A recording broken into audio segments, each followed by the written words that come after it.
Welcome back to Totally Free Gaming. Today we're playing Century Age of Ashes, a free-to-play multiplayer dragon battle game where you mount your own dragon and compete in intense arena battles to rule the skies in fast-paced aerial combats. Sounds pretty cool, but is it? Let's take a look. Before we get going, I would appreciate it if you like this video and subscribe to the channel. It would help me a lot. I've been playing Age of Ashes for a good few hours. Where the game shines is in its battles and general movement. Flying through the air at high speed while unleashing fireballs at your enemies is good fun. Matches are also short, so you don't feel like you're stuck in there forever. If a match isn't going your way, it's gonna be over within 10 minutes, most of the time less than that. There is however not that much content in the game, and it doesn't take you much more than an hour or two to feel like you've experienced everything the game has to offer. What the game does have to offer though, as I've said, good fun and cool dragons. The entirety of Age of Ashes gameplay takes place on Dragonback, as you swoop through the skies to hunt down your enemies or complete match objectives.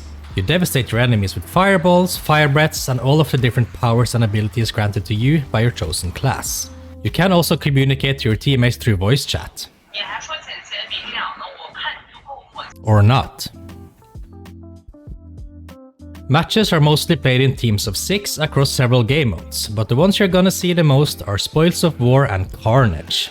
In Spoils of War, you're tasked with collecting gold from across the map, or steal it from the enemy team and bring it back to your base. Enemies can see how much gold you are holding and will hunt you down, so be sure to bag that gold as fast as you can. This is a fun game mode as it has some random elements to it in the form of random events. Both teams' bases might end up locked and a key will spawn somewhere in the map. Picking up the key allows your team to bag their gold, but that player also becomes visible to every enemy on the map. There's also a vault breaker, which can be picked up and flown into the enemy's base, scattering their gold all around the map for everyone to pick up and steal. Carnage is pretty much a team deathmatch with a little twist. Killing an enemy gives you 1 point. The more enemies you kill, the larger your bounty becomes, turning you into a more valuable target for the enemy team. Bounty stacks up to 6 times and cools off over time. However, if the enemy team kills you while you have a bounty, they get extra points. A bounty stack of 4 will give them 4 points. I personally prefer this game mode over Spoils of War as there's a bit more action involved. You do however spend more time on the death screen in this mode. You'll find these two game modes in the unranked playlist, while the ranked playlist offers only Carnage, at least for now. To unlock the ranked playlist, you have to play 15 matches in total. I did this and was excited to start ranking up, seeing as there's some cool rewards for the highest ranking players. Instead, I was instantly hit with devastatingly long queue times and would probably have been able to play 5 unranked matches in the time it took me to play 2 ranked matches. At this point in time, everyone is also in the top 1000, as if you check out the leaderboards, you'll see that there's barely 300 people there. Take note though that you do need to play 10 matches to get yourself a rank. There is also a arena playlist, which unlocks after playing 5 matches, which holds a new game mode every day. 3 of these are the aforementioned Spoils of War and Carnage, while the Gates of Fire, Skirmish and Survival are unique to the arena. That means there's 4 days in the week where you can hope for some variety in your game modes. There are 3 free classes to choose from and they're all pretty balanced. At least I never felt weaker playing with one than the other. Each class has their own unique passive ability and skills to use. The Marauder is a fierce warrior that deals high damage in general. Getting kills or assists with this guy recharges your ability and power to make him an unstoppable killing machine. The Phantom is good for taking down enemies' shield, and he can also go invisible to unleash a heavy-hitting fireball. The Wind Guard, which is my personal favorite, is more of a defensive character. She's not as affected by status effects like blinds and shockwaves, and she can rush towards teammates to heal and shield both them and herself. This is pretty useful in some scenarios, as it allows for quick travel across the map and might allow for some quick gold deliveries in Spoils of War. Lastly, there's the Storm Racer, which was introduced with the launch of Season 1. His attacks use lightning to damage and inflict status effects on his opponents. This guy has to be bought from the in-game shop for either 20,000 coins or 800 gems. The 800 gems will cost you $10 unless you utilize the 50% discount you get from completing your first 15 matches. The coins is a free currency that you can grind out. I haven't bought this guy, so I can't really tell you much more about him or how he feels to play. Each class can also be customized using the different cosmetics you unlock as you play. This also includes different kinds of dragons which are purely cosmetic. There's no dragons that are better than others, but there's plenty of dragons that are cooler than others. After about 10 hours of gameplay, I've unlocked a few dragons, a shield and a helmet though, so there's not much to show off here. And that's pretty much it for the content that the game has to offer. You play matches and you do it using the different types of classes. There is still more to talk about though.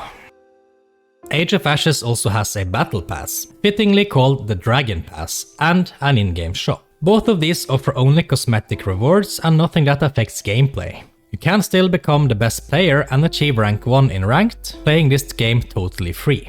The Dragon Pass costs 950 gems, which is close to $10, like pretty much all battle passes do.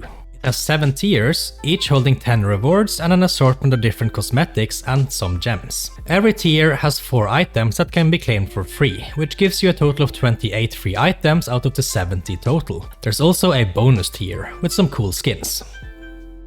The Dragon Pass is leveled up simply by playing matches and completing quests. A good old XP grind. At first I found the leveling to be extremely slow, seeing as only a portion of my XP bar moved after a match. But as I started completing quests, I gained some huge bulks of experience that took me flying through the levels.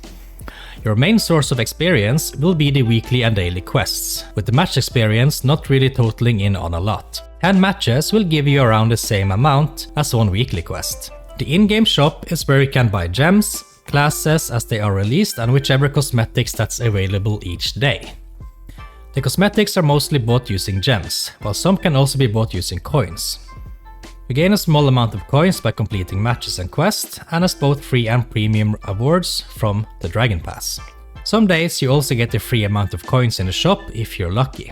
The shop also offers bundles which can be bought for a flat monetary fee. This Cashshop isn't predatory at all, and the only kind of content it looks behind a paywall are the new classes, which can also be unlocked for free if you don't mind a grind. This might however turn out to be quite expensive down the road once they release more classes. There is also a bit of a dismay in the community, seeing as before they introduced the Dragon Pass, both dragons and cosmetics in general were easier to come by for free-to-play players. Now it's turned into a huge grind unless you want to open your wallet. The game does offer a few more features that you can access via the menu. In the nest you can hatch yourself new dragons. This is done by equipping an egg and going into matches to complete the different tasks given to you. Each task hatches and grows your dragon until it's fully grown and you can use it in battle. This is a pretty cool mechanic that I like very much. I do wish the tasks were a bit more specialized though, as most of these are things that happen naturally during a match anyways, like gaining XP or eliminating enemies. You don't even have to try. There's also a bestiary where you can discover and collect the dragons. When you see a dragon either showcased at the start or end of a match or in the shop, it gets added to your bestiary. Once you've seen it twice, it becomes discovered and you can inspect it to see how it looks. If this is a dragon that you've hatched yourself, you can also check out its egg and baby form. These dragons aren't really something you collect actively though, as it just happens while you play with you having no control over it. And you don't seem to get any rewards for it either. And that is pretty much it for Century Age of Ashes. The entire game summed up in about 10 minutes. Personally, this isn't a game I'm gonna be playing a whole lot. While the general gameplay loop is fun, it does start to feel repetitive after a short while. It was, however, well worth the 10 hours it gave me during the making of this video, and I will most likely return to it at a later time to see what new things it might have to offer. Right now it could do with a few more game modes while also adding more random events during the matches. It could also do with a decent bump in its player base, seeing as you have to wait a good while to get into a ranked match. Hopefully, the imminent PlayStation release resolves some of these issues. Be sure to check back to the channel in the coming weeks, as I do have a tips and tricks video coming up for Age of Ashes. Don't forget to like this video and subscribe to the channel, and also let me know what you think about this game in the comments. This was Totally Free Gaming, and I'll see you soon.